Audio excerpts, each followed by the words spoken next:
Okay, let's dive right into this. We're going to talk about the hidden psychology behind, well, one of the most common and honestly misunderstood habits of our digital lives. I mean, you know the feeling, right? Your phone screen lights up, it's buzzing on the table, a name flashes, and you just watch it. You just let it ring. And then, when it's quiet, you take a breath, pick it up, and type out that classic text. Look, if that's you, I promise you, you are not alone. And there's actually a pretty fascinating reason why we do this. So, society has a few choice words for this, right? It's antisocial, it's rude, it's a character flaw. People might think you're being flaky or a bad friend, or that you're just straight up avoiding them. Basically, it's seen as this negative trait, something you need to fix about yourself. But what if that's all completely wrong?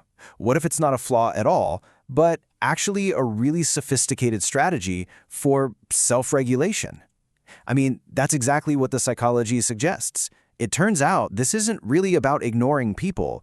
It's about managing your own internal world. So, yeah, let's totally reframe this. We're going to look way beyond just hitting that ignore button and see what's actually going on underneath. Okay, so here's the crucial point. For a lot of us, letting a call go to voicemail, it's not an act of aggression. It's not apathy. It is 100% an act of self-preservation. Think of it like a modern-day shield, right? You're protecting your mental and emotional space from an unexpected intrusion. Now, to really get why this happens, we've got to look at how our brains are wired. It all boils down to this kind of battle between two very different systems in your head. And this contrast you see here is absolutely key. A phone call, it just demands an instant reaction. It forces your emotional brain, that's the fast, impulsive part, to jump into the driver's seat. But texting, or just waiting to call back, that gives your logical brain the time it desperately needs to catch up, to be thoughtful, and to figure out what's really going on instead of just reacting. And you know what? This process actually has a name. It's called emotional regulation. It's all about that critical pause, that moment between the stimulus, the phone ringing, and your response. And what's wild is that all the research shows this delay is a huge part of good decision-making. So by not answering, you are instinctively giving yourself that incredibly valuable space. Okay, so you might be thinking, why? Why does a live phone call feel so overwhelming? I mean, people have been talking on the phone for over 100 years. Why does it suddenly feel like such a high-pressure thing for so many of us now? Well, this pretty much sums it up perfectly. Think about it. There is no backspace button in a live conversation. You can't edit what you say. You're forced to hear something, process it, come up with a response, and then say it out loud, all in a split second. And for someone who's really thoughtful, or maybe just dealing with some intense feelings, that whole process feels, well, kind of dangerous. You risk saying the wrong thing, or even worse, being completely misunderstood. But it's not just about what's happening inside your brain. This is also about how you interact with the outside world and how you protect your most valuable resources, your time and your energy. I mean, just think about what this quote is saying for a second. An unexpected phone call is basically someone else demanding immediate access to you. It's an unscheduled demand on your time, your energy, your attention.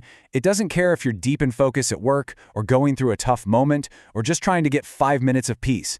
It wants you, and it wants you right now. So when you don't answer, you're not being passive at all. You are being incredibly active. You are consciously running through this exact 3-step process. First, the demand is made. Then, you assess your own capacity.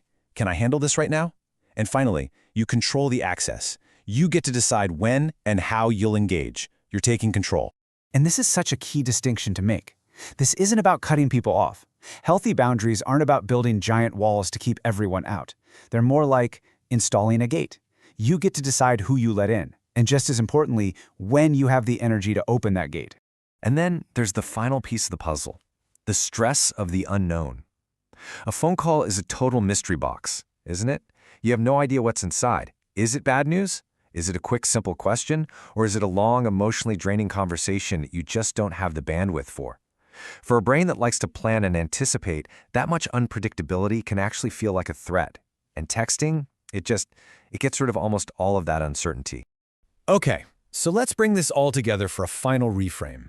It's really time we completely changed how we see the person who doesn't pick up the phone. So, if everything we've been talking about feels like someone's been reading a page from your own diary, listen to me very carefully. There is absolutely nothing wrong with you. You aren't broken. You're not a bad friend. You're not a difficult person. Your brain is simply wired to operate on a different, more deliberate frequency. So instead of labels like antisocial or rude, let's try some new ones on for size. You are likely someone who is highly aware. You're deeply thoughtful, you're a protector of your own peace, and you're basically a natural at practicing emotional regulation. And really, this is the ultimate takeaway. You aren't difficult. Your mind just requires a different pace. It's not about being difficult, it's about having a different processing style. Your mind needs that extra moment to filter, to process, and to respond in a way that feels authentic and, frankly, safe. So, I'll just leave you with this final thought to chew on. We live in a world that is obsessed with instant responses. But what if the most thoughtful communication isn't always the fastest? What if the pause, that moment of silence, is actually where the real meaning is found?